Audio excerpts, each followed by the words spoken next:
Great Lakes Prepping here with a very exciting video. Today we are making sausage, but not just any old sausage. We're doing maple breakfast sausage links, completely from scratch, starting with a big old hunk of pork and going through every single step to end up with a beautiful whole bunch of sausage links. Now I'll mention that we're going to be using pork in this video, but you can easily do this the exact same way and make venison sausage, or elk, or bison, or pretty much whatever you happen to kill this year. Maybe not bear. I don't know how a bear sausage would taste. I bet some people have a good recipe for it. But anyway, it's very simple. Venison sausage. All you need to do is take 50% venison, 50% pork. Now, I will say that you can get away with using a fattier pile of pork if you're doing venison sausage. Venison is very lean. Now, the pork that I use has a good ratio of fat for making pork sausages. But when I do 50% venison, 50% pork, I'll actually go to the butcher and ask them for trimmings. They're cheaper and they're a bit fattier. And that's something you really want to mix with that super lean venison, so your sausages don't burn, so they don't completely dry out, and so they just plain taste better. So again, this recipe and this process is almost exactly the same if you're doing venison sausage. It's just, I don't happen to have any venison to spare right now to put into these sausages. Sometimes I do, right now I don't. Didn't have an especially amazing hunting season so far this year. So what are you gonna do? We're gonna make pork sausages. They taste great, and who doesn't like them? So we're gonna jump right in, and the first thing we need to do is cut up and grind our pork.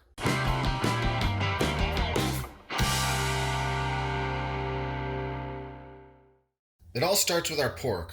For this, we're using what is called a pork butt, which is incidentally actually a pork shoulder. This is a very commonly used cut of pork for sausages of all sorts.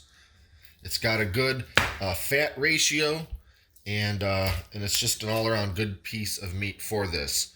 Now this one has a bit of bone in it. You can certainly get these that are boneless. This right here is a little over 7.5 pounds.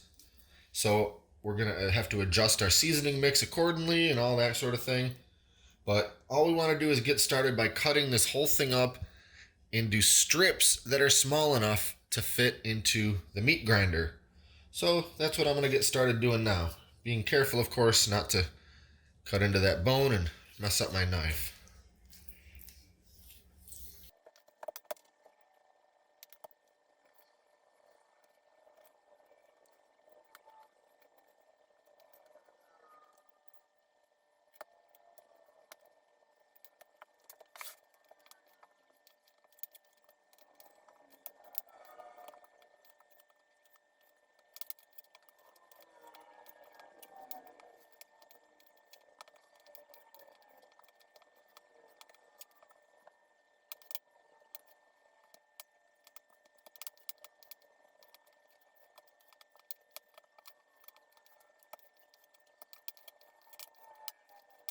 And there we go, there's our strips of pork. I'm gonna get this all cleaned up and we're gonna start grinding. So there's a lot of different types of meat grinders. You have your manual crank ones, you have your standalone electric ones. They even make great big gasoline powered ones, if you can believe it. For this, we're gonna use a KitchenAid mixer attachment grinder. This thing was, I think, about $30, maybe less. It works quite well for my application. I don't have to grind a ton of meat in an average year, so it's always worked pretty well. So what we're gonna do is go ahead and feed all this through. We're using the coarsest plate to get a coarse grind to get started. We'll end up seasoning the meat and putting it all back through on the finer grinding plate. But for now, we're just gonna go ahead and get started grinding this through.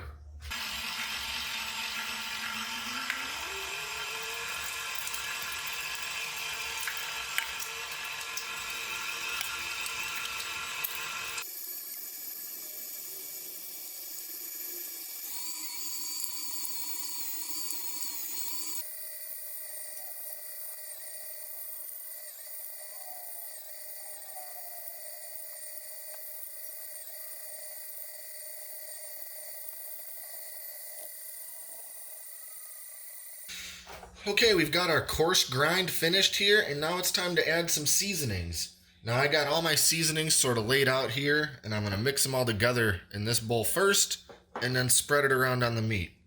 And of course I'll have the recipe down in the description or a link to it, and the measurements and everything like that. But for this recipe, for these good breakfast maple sausage links, we've got kosher salt, black pepper, nutmeg, coriander, cayenne pepper, and then we'll also add, of course, a little maple syrup in the next step. So I'm just going to go ahead and mix these seasonings together. And again, these have been measured out for 7 to 7.5 pounds of meat.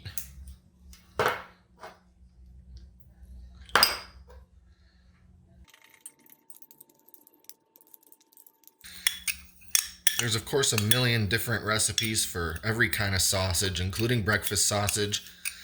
This isn't the only one I make, but I like it. You want your breakfast sausage to have some big flavor. You want it to have a little bit of kick, not spicy necessarily, but you just want a lot of flavor. So, a great big like wash tub type of a tray is best for this, but I just don't happen to have one of those on hand right now. So what I'm going to do is sprinkle about half of this in, and then give this some mixing. You don't want to necessarily overwork it, really just enough to get those seasonings incorporated. And we'll get the other half in there. For people that make a lot of sausage, you can buy great big stainless steel sausage meat mixing contraptions that have big sort of tines that spin and do all this a lot more efficiently. But for the size of the batches that I make, that's just not necessary. Maybe one day. Okay, so that's looking pretty good. And now, like I said, we're going to switch the plate on the grinder here to the fine plate and run this all through the grinder again. Just a quick comparison side by side. This is the coarse plate that I used for the first grind, and here's the fine plate that I'm going to use this time. Quite a big difference in the size of the ground shreds there.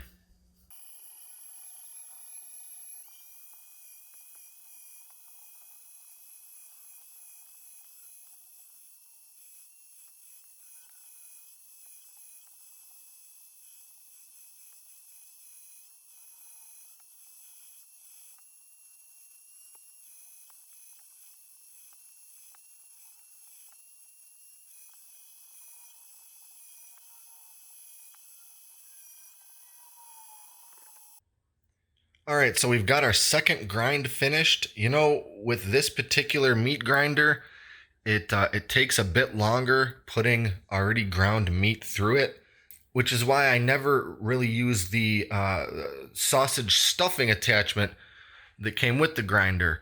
Because the problem is there's a corkscrew turning everything and pushing it out this end. And when you're trying to force soft, smushy meat down this sort of hole right here, it takes so long because you can't just really force it through. The meat wants to just sort of squish and move around, and it makes the actual sausage stuffing quite impossible. So I got a real cylindrical sausage stuffer. It works so fast, it works so great. And because of how long this second grind took with this attachment, I'm sort of leaning more and more towards getting a legitimate standalone electric grinder. That took just a lot longer than it should have, and I'm starting to wonder if this kind of cheap grinder is getting a little worn out, maybe a little loose in some of the parts. So that's something I got to think about. Anyway, we got our meat all ground up. The only thing left to do before making sausage is mixing in some maple syrup. For this about 7 pounds of pork, we're going to do roughly 7 tablespoons of maple syrup.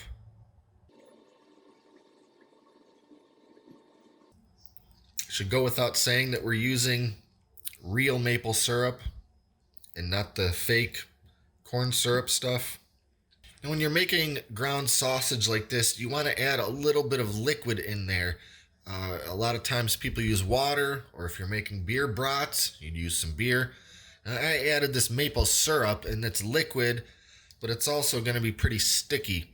And you want a little bit of liquid in there to just kind of, I don't want to say lubricate, but help everything kind of work through the sausage stuffer a little better and just improve your consistency. So I'm just going to splash a little bit of water in here. This is probably less than a quarter of a cup. Just a little something. Now I'm going to give this all another mix. I don't want to overwork it, but I am going to just make sure it's all incorporated with that syrup and that water. And the last thing I want to do before I start stuffing sausages is to try a little bit of this out to make sure I'm happy with the flavor. And if you make a recipe more than once, then you're going to have an idea of what it tastes like, whether or not you like it or not. If it's a new recipe, or you just simply haven't done this before, you want to try it out a little bit. If you think, that could really use a little more pepper, then you have a chance to add some more pepper in before you start making the sausages. The only difference between sausage patties or any kind of ground sausage and links is that you've stuffed this into a casing. As it stands right now, this is completed ground sausage, and accordingly I can make me some ground sausage patties out of it. So I'm going to take this little piece right here and fry it up in a pan and give it a taste.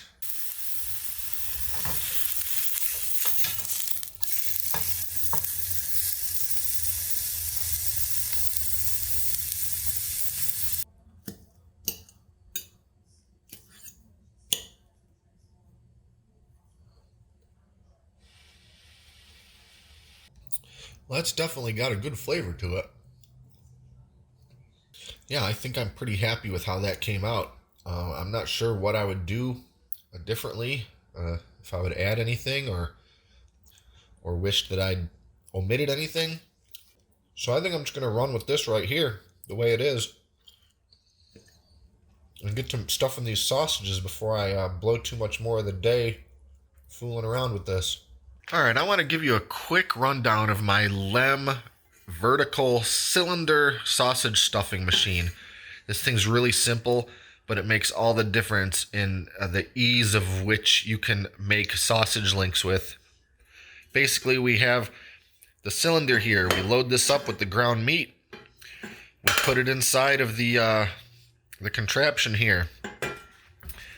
Put this sort of plunger thing in place. And as we crank the handle, it forces it down and makes the meat eject out of this sort of spout here. I don't know what you call that. The port, the meat output. And you have different sized filling tubes. This is the smallest one that I have, and I'm going to use this for my rather small breakfast sausage links. And that just gets mounted right here with the little ring. And that's it. We load this thing up with the casings, which I'll show you in a minute. But first I'm going to fill this thing up with the ground meat and get it situated inside of the machine.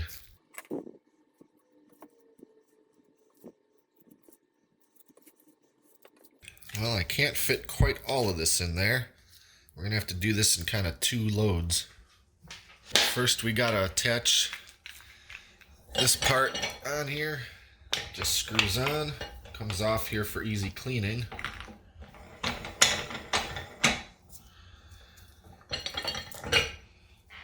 This just sort of slides in and locks in place. We'll bring this down until it's just about at the top of that meat.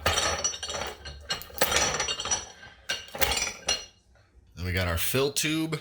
We're going to put this on just like that.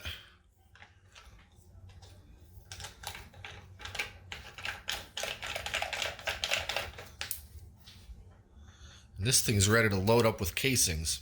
Now let's talk about the casings real quick. For something like a bratwurst or an Italian sausage, something that's a thicker sausage, I use natural casings. For something like breakfast sausages, I pretty much have to use what are called collagen casings. And they come here and they're pretty dried. They come in these long tubes. And they're a little different to work with than natural casings. You have to be a little careful, and the process is just slightly different. So what I want to do is feed these onto this tube, and then as the sausage meat comes out and fills it, it'll the casing will come off of this filler tube. I'm just going to use a little bit of spray oil. Make sure it's nice and slick. I'm going to very carefully just sort of start feeding this on here.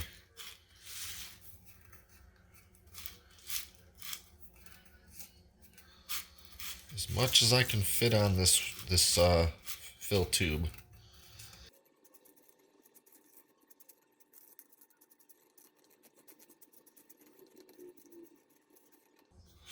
Alright, well, we're just going to get started with that. So I want to leave a little bit hanging off so I can then tie this up. I need to tie this end so the meat just doesn't come flying out of there. I'll give it a couple twists to make it easier to tie.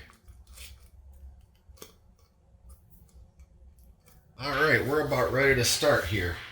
I'm going to get this going very gently. I'm going to go slow.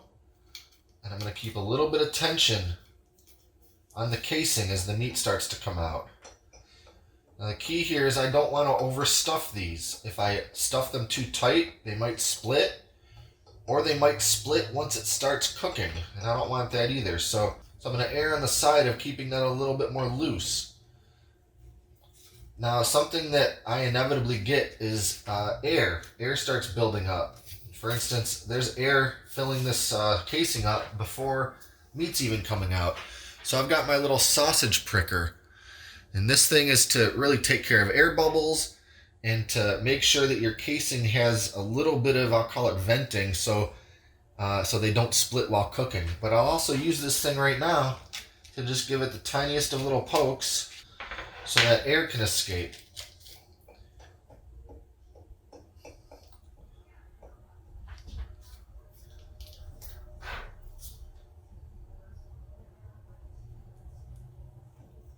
Just gonna go this slow but sure. I'm not gonna overdo it.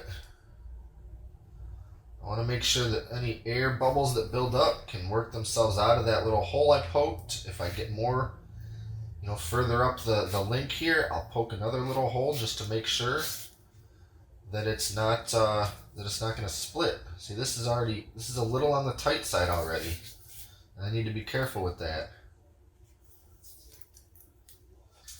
I only got about 4 links off of that length of casing. I feel like I could be getting a little more than that loaded up onto this tube. But it's a pretty good start anyway for not having done this in about a year. So I'm going to actually just go ahead and untwist this last little bit here and push some of that sausage out so I can tie this off right here. So we're just going to keep repeating that until I've run out of meat, basically. I'm going to load this thing up as much as I can, make as many links as it'll make, do it all over again.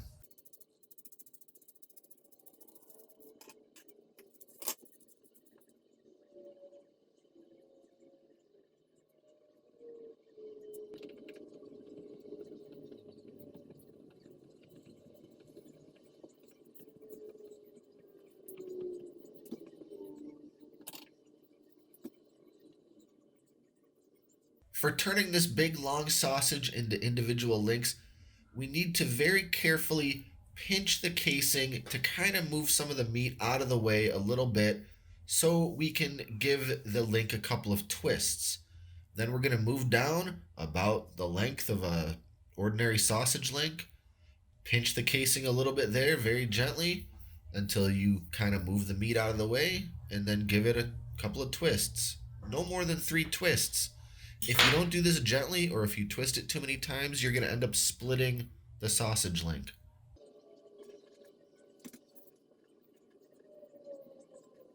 Alright, slow and steady wins the race. Takes a little bit of time, but I ended up here with about 60 links, give or take. I've still got just a little bit more pork in the sausage stuffer cylinder, But I'm actually going to put that aside and make it for breakfast tomorrow as just ground sausage. I'm going to cook up a couple of these links tonight, though, to give them a thorough test. And there's just a couple more things we have to do. So I got my little sausage pricker here, and as I mentioned, it came in handy as any air bubbles developed that would hinder the actual casing filling process. But now that I've got my links all linked up here, I'm going to use this thing and give each link just the littlest of pricks. Some of them I can still see have a little bit of air bubbles in them, and I want to get rid of those, but it'll also help ensure that they don't split open when they're cooking in the frying pan. This is very commonly done with all types of different homemade sausages. The meat doesn't really leak out of the little tiny holes that you prick, so I'm just going to go ahead and give each one a little stab.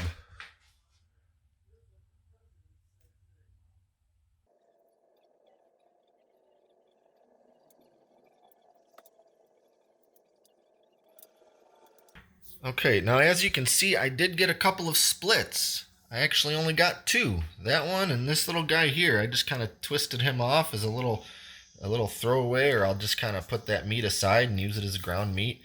You know, every time I make sausage, I get, I'll say, between 1 and 5 splits somewhere. So 2 out of 60 links, that's not that bad. So I'm pretty happy with how this went. Now the last thing I'm going to really do is put these all on a couple of baking sheets, and I'm going to set them in my chest freezer for a little while to just harden them up. That way when I vacuum seal the majority of these, they won't get completely squished and mashed and mangled by the vacuum sealing process. If they're already pretty hard from freezing, none of that'll be a problem. Of course, I am going to save a few of these, maybe this little row up here with the 4 links, and cook those up tonight. And after these are frozen for just a little while, I'll go ahead and snip each joint between the links. And by then, they shouldn't really unravel. You know, once in a while, you'll get one where the end kind of starts to unravel and some meat starts to come out. Most of the time, though, these little twists stay pretty well intact as long as you cut it with a very sharp knife or a good pair of kitchen shears. So I'm going to get these arranged on a baking sheet, and I'm going to move on.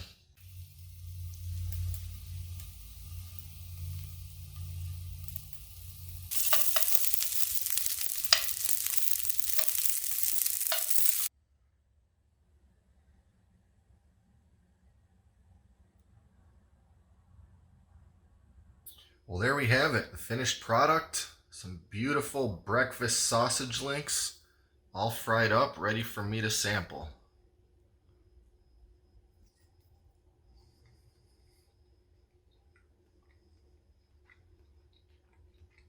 Pretty tasty.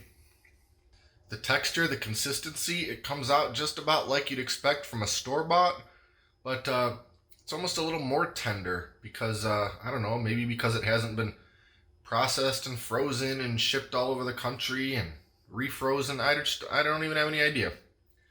I just think it's a really good texture, good consistency, and I really like the flavor. I would certainly make this recipe again.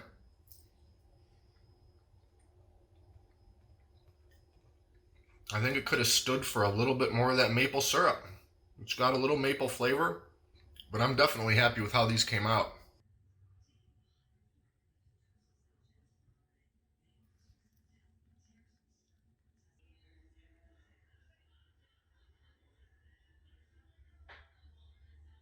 This is the first of what I assume will be a few sausage making videos for this year. I hope to make some beer brats and some Italian sausage, and who knows what else. Maybe I'll get inspired and try some new things. There's a bunch of steps you got to follow to do sausage making, but none of them are especially hard. I will say, don't fool around with the stupid attachment for your meat grinder.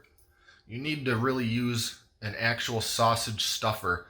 You don't need a big fancy one like I have. They make much smaller ones. They even make ones that look like a caulk gun. If you're into sausage or meats in general, I really think that everybody ought to try making their own sausage from scratch at least once. It's pretty fun. It's very educational for whatever that's worth. And I really just enjoy seeing my final food product go from raw, nothing ingredients to my plate here.